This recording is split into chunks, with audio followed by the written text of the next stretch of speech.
I think the opportunity of speaking with the community, I think it's rare. I'm really happy to participate in one of this largest, gatherings with like-minded people, all talking and thinking about open source. It's really fantastic to be here and communicate. It has been very good.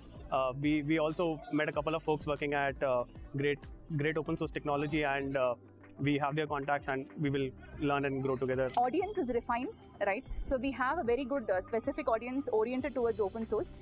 Though we have a few floating student population around, but the companies hosted parallelly with us are predominantly on open source, and we could find out live partnering happening with us and live clientele also coming to us. So in that way, it is really ROI, got back. For the doctor, really eye-opening for me. I'm a practitioner also on some of these aspects. So that was the first thing. Second thing, I think the kind of crowd that came over here and the kind of people that... Most of the people who actually wanted to contribute, they were very interactive. They wanted to know that how they can come and be part of an ecosystem like this. So I feel most of the things what we wanted was achieved, and what these people came and maybe reached out to us, I felt whatever they wanted from our end, we were able to fulfill that. We really achieved that. I saw good footfall. You can see that how people are coming and trying to understand that what we do in this world. A lot of customers, we had a lot of fun games at our booth, and it was a very, very fun customer interaction.